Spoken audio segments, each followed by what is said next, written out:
Halo teman-teman, selamat datang di channel baru saya, Farhanet. Perkenalkan, nama saya Farhan dan channel ini akan membahas seputar teknologi khususnya jaringan.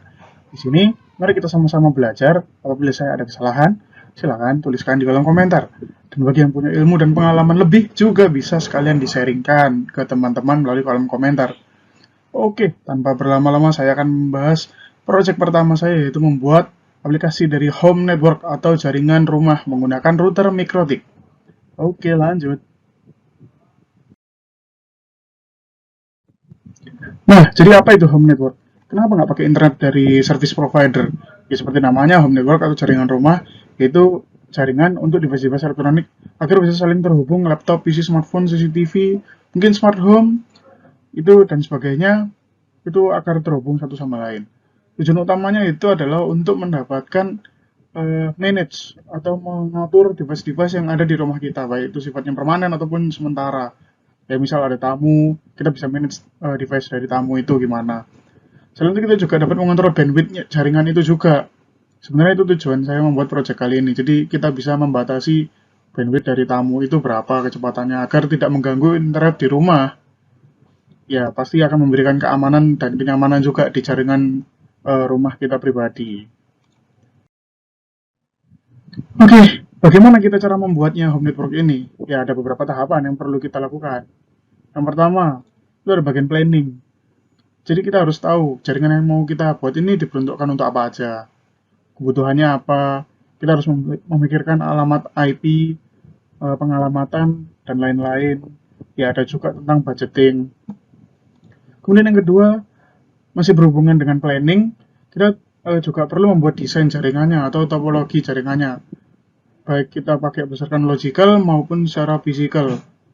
Nah, bedanya kalau secara physical ini kita tahu ini koneksinya kemana dari router ke access point kemana. Kalau secara fisikal ya secara fisik perangkatnya ini ditaruh di mana. Biasanya ada desain jaraknya segala macam begitu. Oke, selanjutnya ada physical work atau kerja fisik. Nah, di sini maksudnya bukan nguli, tapi teman-teman lebih belajar untuk ngerimping kabel. Kita akan mengkerimping kabel karena kabel yang dibeli biasanya nggak langsung jadi. Oke, selanjutnya ada bagian 4 konfigurasi. Jelas, setiap perangkat perlu dikonfigurasi untuk dapat terhubung satu sama lain. Nah, kalau nggak dikonfigurasi nggak akan bisa terkontrol. Jadi kita perlu dikontrol routernya, access point, switch itu perlu dikontrol. Oke, selanjutnya kita ke tahap pertama yaitu bagian planning. Tahapan planning ini bebas. Kalian bisa melakukannya berdasarkan apa yang kalian mau untuk mempermudah aja. Eh, saya bisa memberikan saran, gambaran. Kita bisa melakukan planning berdasarkan pertama priority atau prioritas. Jadi misal rumah kita terdiri dari beberapa keluarga, nah terus kalian yang bayar internetnya, nah jadi kalian untuk yang keluarga lain di limit bandwidthnya itu bisa juga. Kemudian ada berdasarkan fungsionalitas atau berdasarkan fungsinya. Misal rumah kalian ada beberapa penggunaan, ada yang untuk CCTV, ada yang untuk tamu kayak tadi saya bilang, ada yang untuk pribadi, ada yang untuk server. Bisa juga kalian membuat berdasarkan itu tadi.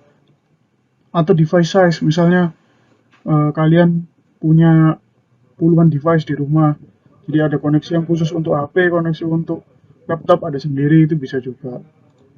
Kemudian ada juga bagian home size. Home size itu misalnya lantai rumah kalian 3 lantai, nggak mungkin dong satu access point dari ISP itu cukup untuk mengcover lantai 2, lantai 3.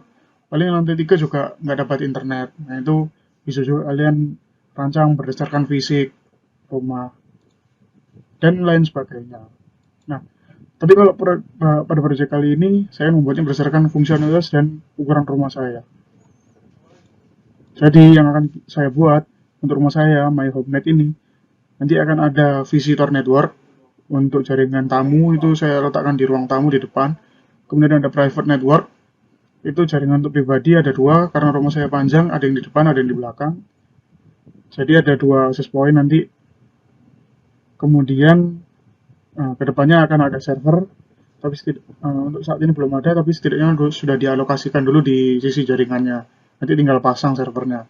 Kemudian ada untuk CCTV, itu jadi jaringannya khusus, kita bisa limit bandwidthnya karena CCTV kan video dan dia mengirimkan data terus-menerus, kalau nggak di limit akan terpengaruh di jaringan lokal kita. Jadi kalau mau browsing kok lemot, ya karena semuanya kepakai CCTV, makanya perlu di limit. Kemudian ada juga nanti smart home device seperti nyala matiin lampu otomatis yang menggunakan IP. Nah, untuk bikin semua itu tadi, kita perlu beberapa network device atau perangkat-perangkat jaringan yang diperlukan. Yang pertama internet access jelas, itu dari ISP bisa, dari internet service provider kalian bisa menggunakan ISP manapun. Nah itu nggak ada batasnya, tapi ya disesuaikan aja kebutuhan sama bandwidthnya nanti yang kalian beli dari ISP. Kemudian yang jelas kita perlu router mikrotik satu buah, ini wajib karena pada praktek kali ini kita akan menggunakannya untuk membagi akses jaringannya. Kemudian ada switch, ini nggak wajib, cuman saran saya ada karena untuk penambahan ke depannya, misalnya di jaringan kalian nanti ke depannya mau ditambahin aplikasi apa atau nambahin akses point baru, karena slot di atau port di mikrotik itu terbatas. Jadi kan nggak mungkin, nggak cukup semua tuh kabelnya, kita perlu switch. Kemudian ada access point, ini kalian bisa satu aja atau dua tergantung situasional. Kalau saya pribadi yang akan saya buat pada project kali ini adalah dua access point. Nah kemudian selain itu ada perangkat pendukung lainnya, atau Ethernet LAN kabel, kabel LAN, RJ45 konektor, ada juga boot plug untuk melindungi konektor dan kabelnya. Kemudian ada crimping pliers atau tang crimping lah. Sini nanti kita harus menyesuaikan panjang kabelnya, mengukur dulu berapa panjang kabel yang dibutuhkan agar bisa sampai di tempat lokasi tujuan, di poin yang kita punya itu. Oke, selanjutnya, oh iya teman-teman, untuk access point tadi, kalian bebas bisa pakai access point yang manapun disesuaikan dengan kebutuhan. Ada beberapa tipe access point, ada yang tipe kelasnya kelas B, G, N, atau AC, atau bahkan yang terbaru ada sekarang AX. Itu sesuaikan kemampuan kalian masing-masing. Ada juga yang 2,4 GHz, ada yang 5 GHz. Itu bisa disesuaikan dengan kemampuan masing-masing. Tentunya yang paling baru jelas kualitasnya paling bagus. Kecepatannya juga paling tinggi, tapi sesuai juga harganya. Nggak apa kalau misalnya kalian punya akses point yang kenceng, tapi kalian langganan akses internetnya cuma 100 Mbps, ya kan kurang begitu berguna. Jadi disesuaikan aja nanti. Di bagian planning akan saya jelaskan. Oke, sekian dari bagian planning dan terima kasih.